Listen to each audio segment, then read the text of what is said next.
محراب و منبر سیریز اکتساب سیرت النبی صلی اللہ علیہ وسلم، مصنف محمود فاروقی، مرتب مشہود فاروقی۔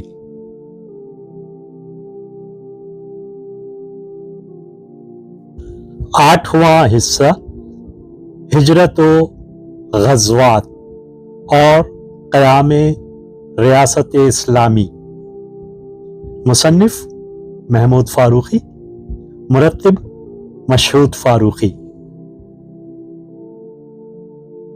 چوتھا باب انصار و ایثار۔ مدینہ کے اسلامی معاشرے میں اخوت و خیر خواہی کی اثر انگیز مہم۔ تحریر محمود فاروقی، آواز و پیشکش مشہود فاروقی۔ مدینہ کے انصار نے مکہ کے ستم رسیدہ اور مظلوم مہاجرین کو اپنے شہر میں پناہ دی تھی، اور اس طرح انہوں نے ایک بہت بڑے خطرے کو مول لیا تھا۔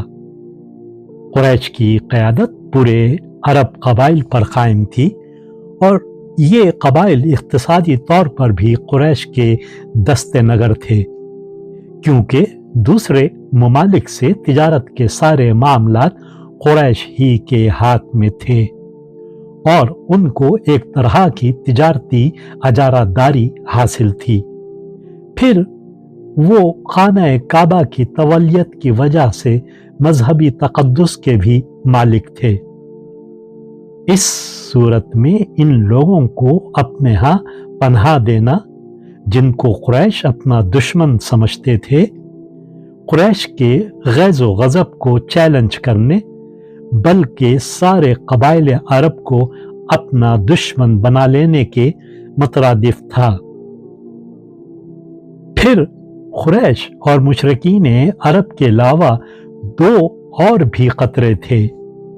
ایک تو خود ان کے اپنے شہر کے متمول اور بااثر شیوخ تھے، جن کا سربراہ عبداللہ بن ابی تھا، جو مدینے کا بادشاہ بننے کے خواب دیکھ رہا تھا۔ دوسرے ان کی بستیوں کے پہلو میں قلعہ بند یہود کی فوجی طاقت تھی، جو اپنے اطراف و اکناف میں کسی اور قوت کو ابھرتا ہوا نہیں دیکھ سکتی تھی۔ مگر ان تمام خطروں کے باوجود اوس و خزرج کے مسلم نوجوانوں نے رسول اللہ صلی اللہ علیہ وسلم کو اور آپ کے ساتھیوں کو مدینہ بلایا، اور پھر ان کے لیے کامل فراخ دلی سے اپنے گھروں کے دروازے کھول دیے۔ مہاجرین کے مدینہ آنے اور پھر ان سارے واقعات کے رونما ہونے کے بعد، جو قریش اور مشرکین مکہ کی جارحانہ کارروائیوں، یہودیوں کی مخالفتوں اور منافقین مدینہ کی فتنہ انگیزیوں کے نتیجے میں پیش آ رہے تھے، مدینہ کے معاشی حالات بری طرح متاثر ہو گئے تھے۔ مسلسل ایک طرح کی جنگی حالت قائم تھی، جس میں تجارت اور روزگار کی تمام راہیں مسدود ہو کر رہ گئی تھیں۔ مہاجرین کا حال تو خاص طور سے بہت برا تھا۔ وہ اپنا سب کچھ مکہ چھوڑ آئے تھے۔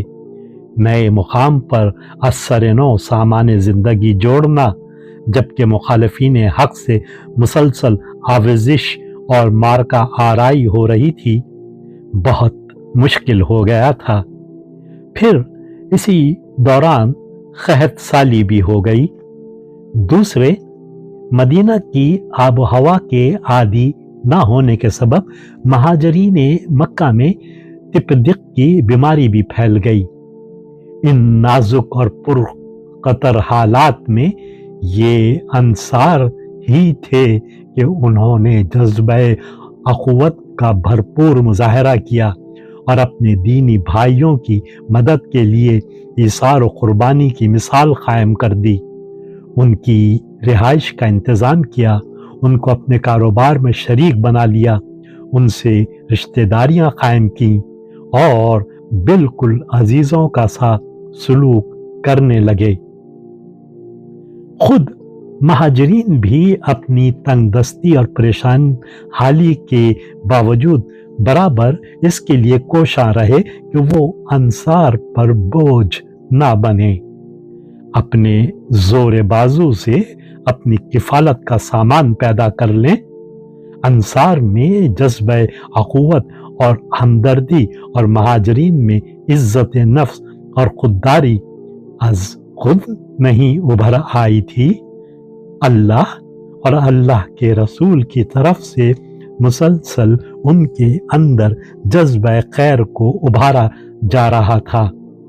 آخرت ایک فرضی، خیالی اور تصوراتی چیز نہیں تھی، بلکہ ان کے لیے آخرت کی زندگی اتنی ہی حقیقی تھی جتنی یہ دنیاوی زندگی حقیقی نظر آتی ہے، بلکہ اس سے بھی زیادہ آخرت کا تصور محض علم نہیں بلکہ احساس بن گیا تھا۔ اس لیے کامیابی کا معیار زندگی کی کامیابی نہیں بلکہ آخرت کی کامرانی تھا۔ آخرت پر اس یقین کے ساتھ وہ اللہ اور اللہ کے رسول کی ہدایت سن رہے تھے اور رسول اللہ صلی اللہ علیہ وسلم ان کو تلقین فرما رہے تھے۔ مسلمان دوسرے مسلمان کا بھائی ہے۔ جو شخص اپنے بھائی کی حاجت روائی کرے گا، اللہ اس کی حاجت روائی فرمائے گا۔ جو کسی تنگ دست کی تنگ دستی دور کر دے، اللہ دنیا و آخرت دونوں میں اس کی تنگ دستی دور فرمائے گا۔ انصار و مہاجرین جب آپ کے گرد جمع ہوئے تو آپ نے فرمایا، دین نام ہے خیر خواہی کا۔ لوگوں نے پوچھا، کس کی خیر خواہی یا رسول اللہ؟ آپ صلی اللہ علیہ وسلم نے فرمایا، اللہ کی، اس کی کتاب کی اور مسلمانوں کے رہنمائی کی۔ پھر آپ نے ارشاد فرمایا، اور مسلمان تو دوسرے مسلمان کا بھائی ہے، وہ نہ اس کی اولاد سے پہلو تہی کرتا ہے، نہ اس سے جھوٹ بولتا ہے اور نہ اس پر ظلم کرتا ہے۔ تم میں ہر شخص دوسرے کا آئینہ ہے، جب اسے تکلیف میں دیکھے تو اس کی تکلیف دور کر دے۔ آپ صلی اللہ علیہ وسلم نے انصار و مہاجرین کے سامنے اپنے دونوں ہاتھ پھیلائے، پھر دائیں پنجے کو بائیں پنجے میں پیوست کر دیا کہ دونوں ہاتھوں کی انگلیاں ایک دوسرے میں اچھی طرح جکڑ گئیں۔ پھر آپ صلی اللہ علیہ وسلم نے جڑے ہوئے پنجوں کو حرکت دیتے ہوئے فرمایا، مومن کے لیے ایسی عمارت ہے جس کا ایک جز دوسرے سے مضبوط جڑا ہوا ہے۔ پھر کہا، مومن پر مومن کے 6 حق ہیں۔ نمبر 1، مریض ہو تو عبادت کرے۔ نمبر 2، مرے تو جنازے میں شرکت کرے۔ نمبر 3، دعوت میں بلایا جائے تو آ جائے۔ نمبر 4، ملے تو سلام کرے۔ نمبر 5، چھینکے تو یا رحمکم اللہ کہے۔ نمبر 6، سامنے ہو یا پیٹھ پیچھے تو اس کی خیر خواہی کرے۔